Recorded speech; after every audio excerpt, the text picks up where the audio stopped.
Welcome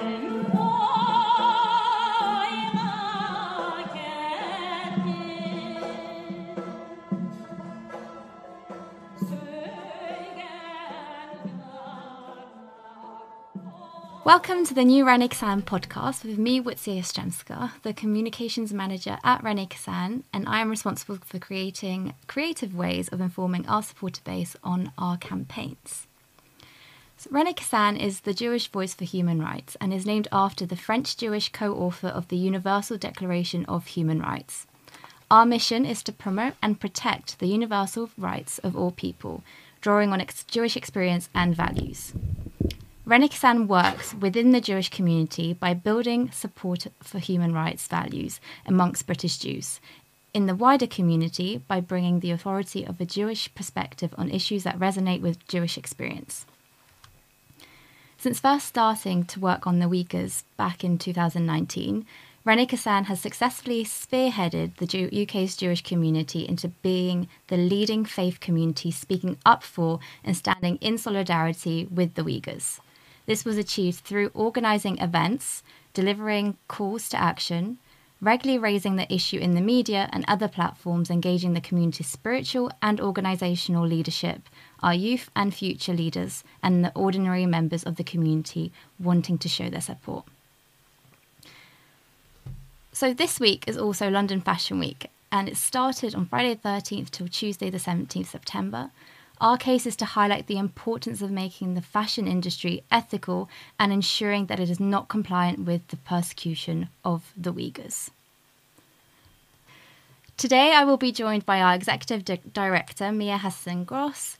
Mia is the Executive Director of René Cassin and has over 20 years' experience of leadership. She joined René Cassin in June 2015, bringing with her an in-depth knowledge of international human rights work and experience in human rights education, campaigning and organisational development, acquired over 15 years while working at Amnesty International. Mia is also trustee of the Coalition for Genocide Response and a founding trustee of Stop Uyghur Genocide UK, and is on the Advisory Council of the World Uyghur Congress UK and is on the Executive Committee of the Alliance of Jewish Women and their organisations. Thank you for joining us today, Mia. So the first question we're going to be looking into is, who are the Uyghurs and what is currently happening to them? Thanks, Łucja. So the Uyghurs are a majority Muslim ethnic group native to the Uyghur region, East Turkestan, or so-called Xinjiang by the Chinese government, who have been persecuted by the Chinese government for their unique culture and religious beliefs for decades, facing severe repression and crackdowns by the Chinese government. Since 2017, millions have been detained in detention camps where they endure human rights abuses on a massive scale, targeting Uyghurs based on their religion and ethnicity, including mass surveillance, cultural repression, arbitrary detention and torture, systemic sexual violence, forced sterilization and abortions, and forced medication. Forced labor programs have displaced countless from their homes, and children are separated from their parents and placed in state-run orphanages. Close to 1 million Uyghur children have until now been separated from their parents. An independent Uyghur tribunal found in December 2020 found the Chinese government guilty of committing torture, crimes against humanity, and genocide. That was on the basis of prevention of future births as a result of the forced sterilization program. The UK Parliament recognised the repression of Uyghurs as a genocide. However, the UK government has so far failed to do so. And from that, what is the current situation of Uyghur forced labour, and specifically in the cotton and apparel sectors, as we know that most cotton comes from Uyghur forced labour? So the UN Special Rapporteur on Contemporary Forms of Slavery had concluded that instances of Uyghur forced labour may amount to enslavement as crimes against humanity, one of the crimes of which the independent tribunal found the Chinese government guilty of. The products of Uyghur forced labour are currently flooding the UK supply chains. Over 17 industries are implicated in Uyghur forced labour programs, with the cotton, solar, high-tech sectors especially vulnerable to complicity in Chinese government's human rights violations. Despite the scale of the crisis, the UK is currently falling behind other nations on policy measures to tackle modern slavery and genocide. When 80% of Chinese cotton comes from the Uyghur region and 20% of the world's cotton come from China, the reality is that 1 in 5 cotton garments globally is most likely tainted by Uyghur forced labor. The link with fashion companies also naturally emerges because of the relation between Uyghur forced labor with cotton and textiles. For several years, reports have come out about bigger fashion brands working with products and cotton from the Xinjiang, or more known as Uyghur region. In recent years, for instance, companies such as bestsellers H&M, Nike, Hugo Boss, CNA, Patagonia, Shein, Ralph Lauren, Levi's and too many other companies have already faced accusations and investigations. The chains often say they have no evidence of wrongdoing, but cooperate fully with the investigations. So it's not just about low price change. Luxury brands also face the allegations. An increasing number of fashion companies are being investigated for possible links to Uyghur forced labor. A new report by British University Sheffield Hallam, published in December 2023 and partnered with Uyghur advocacy groups, has linked 40 Western fashion brands to forced labor from the Xinjiang region. When reports come out about a possible links, brands sometimes specifically distance themselves from the region. In 2021, H&M and Nike both indicated they would not use cotton from the Chinese province due to concerns about forced labor. In return for this decision, however, both brands face boycott from China and the Chinese government. Several Chinese influencers called for boycotting the chains, and videos even appeared online of products from the brands being burned. Thanks, Mia. It's really interesting to see what brands are already doing, what they're facing, and how they're dealing with it. And it leads me to the next question, which is what can be done to end the use of Uyghur forced labour, and what is already being done by governments, including the UK government? So despite efforts by some of these positive moves by some of these chains, banning products made under forced labour is often more difficult than hoped. This is partly due to the complex production chains, the supply chains that fashion companies have.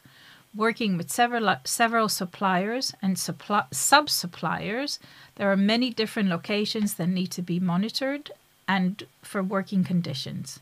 For example, despite the US ban introduced in June 2021 on importing products from Uyghur region, there is a loophole here. According to research by Bloomberg, Shein can still import products that have an origin in Uyghur region because the brand sells the clothes at such low prices that shipments to customers are almost always below value threshold of $800. So at this value threshold, a reporting requirement to U.S. Customs and Border Protection is triggered. So even though the U.S. government has passed legislation that requires compliance, there are still these loopholes that enable Uyghur-tainted forced labor apparel to enter the U.S. In addition, the European Commission has made a proposal to ban products made under forced labor.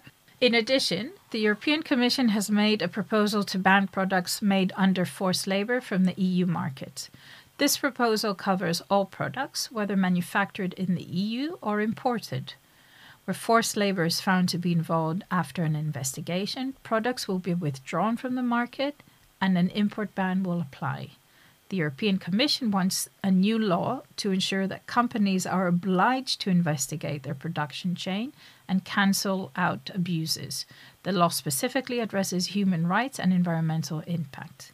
In the UK, we currently have the Modern Slavery Act, which requires companies with turnover higher than £36 million to provide an anti-slavery statement, but no concretes have yet been taken to address specifically Uyghur forced labour in supply chains for products entering the UK.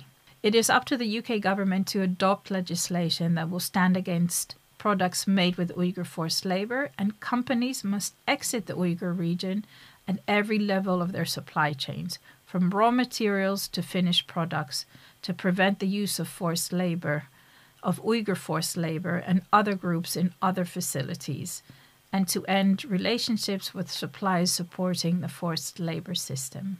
It's really great to see what the EU and different organisations and governments are already doing. But I think a lot of people listening will want to know, well, what can they do? Like, what can we do in order to help and do our part?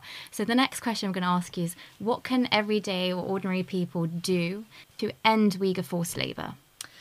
Great question. And I think, everything starts with just the decisions we make. When we go into the high street and we look at shops, we need to make the ethical decision on whether we want to be complicit with purchasing material produced, whether it's in the fashion or apparel industry more broadly. There are a couple ways of doing that.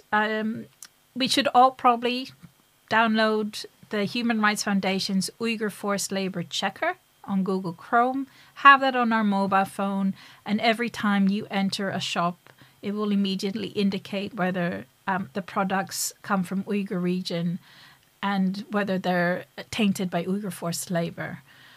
There is a coalition of organizations of which René Cassin is part of, the End Uyghur Forced Labor Coalition, that has a list of probably about 70 companies still complicit with Uyghur forced labor in their supply chains. That's available both on the coalition's website and René Cassin.